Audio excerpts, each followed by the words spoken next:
Everyone, welcome to काइटली। So आज हम डिस्कस करने वाले हैं daily current affairs of 26 April. So ये सेशन काफ़ी इंपॉर्टेंट होने वाला है एंड साथ ही साथ आप लोग मुझे रिव्यूज में बताइए कि आप लोगों को ये हैंड रिटन सेशन कैसा लग रहा है, क्योंकि इससे मैं एक्स्ट्रा एफर्ट्स ला रही हूँ आप सभी के लिए।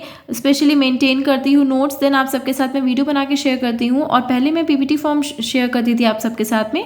तो बताइएगा कितना चेंज है और कितना ज़्यादा यूज़फुल हो रहा है ये आप सभी के लिए।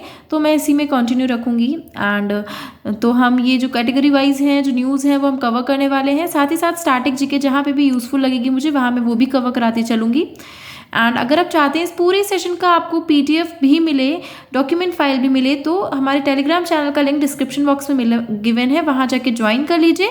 वहाँ पे आपको पीडीएफ भी मिल जाएगी, पूरा आपको जो भी पीडीएफ फाइल है पूरे करंट अफेयर्स की वो मिल जाएगी। ठीक है, सो चलिए स्टार्ट करते हैं। सो फर्स्ट न्यूज़ है banking and finance related news. ठीक है, तो इसमें फर्स्ट न्यूज़ है एचडीएफसी और एक्सिस बैंक जो है वो एक्वायर करने जा रहे हैं 9.94% का stake in Go Digit's life insurance business. तो एचडीएफसी और एक्सिस बैंक दोनों 9.94% ईच, यानी कि दोनों ही अलग अलग 9.94% का स्टेक जो है वो लेने जा रही है, एक्वायर करने जा रही है गो डिजिट लाइफ इंश्योरेंस बिजनेस में। तो नाम याद रखना है आपको, एचडीएफसी एंड एक्सिस बैंक।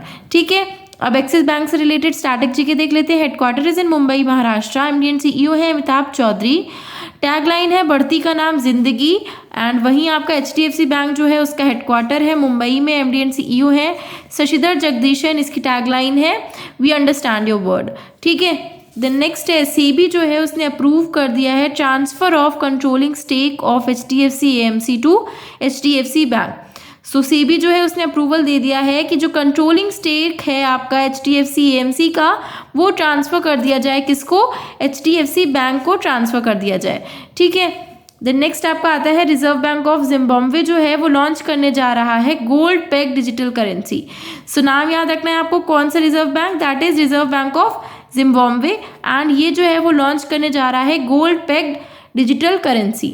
ठीक है, देन नेक्स्ट आपकी आती है नेशनल न्यूज़। तो नेशनल न्यूज़ में है यूनियन कैबिनेट जो है उसने अप्रूव किया है अभी रिसेंटली में क्या?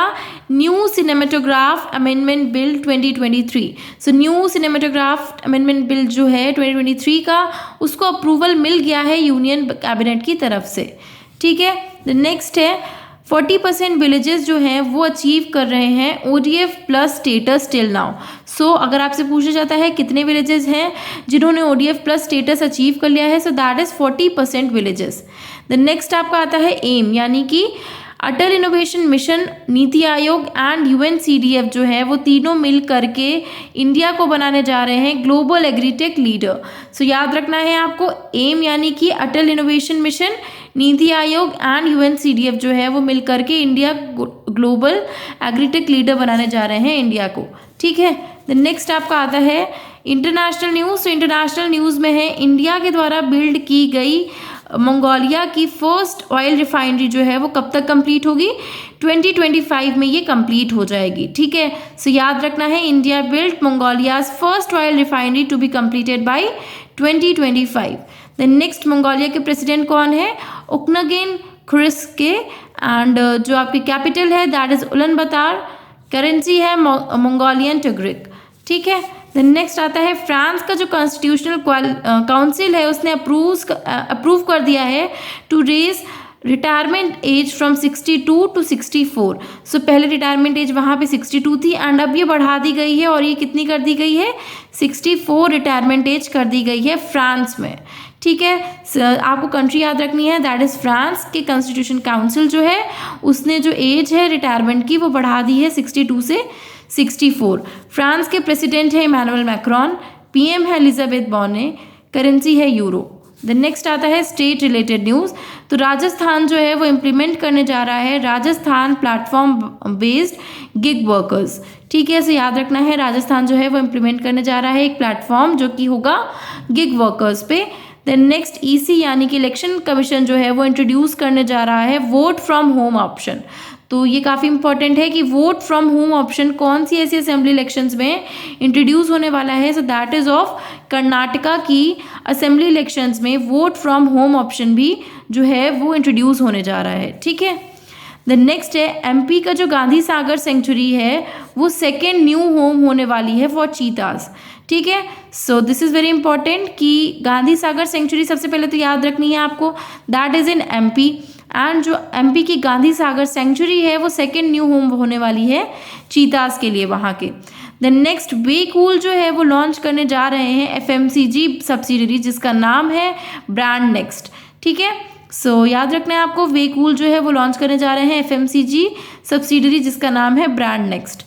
द नेक्स्ट रैंकिंग्स आती हैं, इंडिया जो है वो थर्ड लार्जेस्ट मिलिट्री स्प्लेंडर बना है after US and China. So India जो है उसने थर्ड लार्जेस्ट मिलिट्री स्प्लेंडर बना है after US and China. So these were the important news. Then next आपकी आती है एमओयूज एंड एग्रीमेंट्स।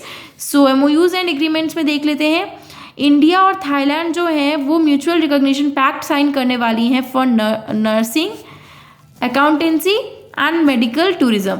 ठीक है, so that is very important कि कौन कौन जो है वो इसमें म्यूचुअल रिकॉग्निशन पैक्ट साइन करने वाले हैं। So that is India and Thailand, जो कि होने वाली है nursing, accountancy, medical and tourism पे। द नेक्स्ट, मोहम्मद शहाबुद्दीन जो है वो 22nd प्रेसिडेंट बनाए जा रहे हैं ऑफ बांग्लादेश। सो नाम याद रखना है अपॉइंटमेंट में आपको, अपॉइंटमेंट्स एंड रेजिग्नेशंस में, कि जो मोहम्मद शहाबुद्दीन जो है उन्हें 22nd प्रेसिडेंट बनाया जा रहा है बांग्लादेश का। वहीं जो पीएम है वहाँ की वो कौन है, शेख हसीना, कैपिटल है ढाका, करेंसी है टका।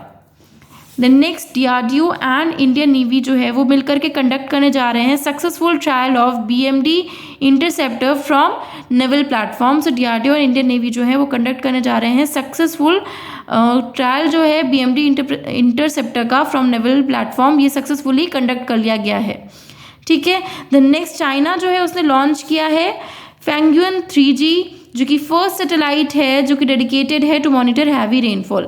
सो जो हैवी रेनफॉल्स होती हैं उनको मॉनिटर करने के लिए चाइना जो है उसने लॉन्च किया है फैंगुइन 3G, ये फर्स्ट सैटेलाइट है to dedicated to monitor heavy rainfalls. ठीक है, the next and the last news, world intellectual day property day कब सेलिब्रेट किया जाता है। सो ये सेलिब्रेट किया जाता है 26 अप्रैल को, एंड इसकी थीम है women and IP accelerating innovation and creativity. ठीक है, सो याद रखना है women and IP accelerating innovation and creativity, ये इसकी थीम है। सो डे के साथ साथ आपको थीम भी याद रखनी है। सो ये इंपॉर्टेंट करंट अफेयर्स थे आपके जो हमने कवर कर लिए, जो कि काफ़ी ज़्यादा इंपॉर्टेंट है आप सभी के आने वाले एग्जाम्स के लिए, जिसमें मैं हैंड रिटन नोट्स लेकर के आती हूँ ताकि आपको चीज़ें और अच्छे से समझ में आए। तो मुझे कमेंट सेक्शन में ज़रूर बताइएगा कि आपको सेशन कैसे लग रहे हैं, इसे हम कंटिन्यू करें, और किस तरह की और आप सेशंस चाहते हैं उसके रिव्यूज़ भी ज़रूर दीजिएगा। एंड कमेंट सेक्शन में आप लोगों के रिव्यूज़ बहुत ज़्यादा वैल्यूएबल होते हैं ताकि मैं आप सभी से कनेक्ट कर सकूं। इतनी मेहनत करके सेशन लाती हूं तो आप लोग एक कमेंट तो कर ही सकते हैं एंड लाइक भी कर सकते हैं। सो सेशन को लाइक ज़रूर कीजिएगा अगर आपको सेशन अच्छा लगता है। ठीक है, एंड अगर आप कोई चेंज चाहते हैं तो वो भी अपने कमेंट सेक्शन में ज़रूर बताइए। मैं ट्राई करती हूँ आने वाले सेशंस में और भी ज़्यादा आप लोगों के रिव्यूज़ के हिसाब से चेंजेस लेके आऊँ। So let me know in the comment section. And अगर ये सेशन अच्छा लगा है then do like it, share it with your friends and don't forget to subscribe the channel. Thank you so much.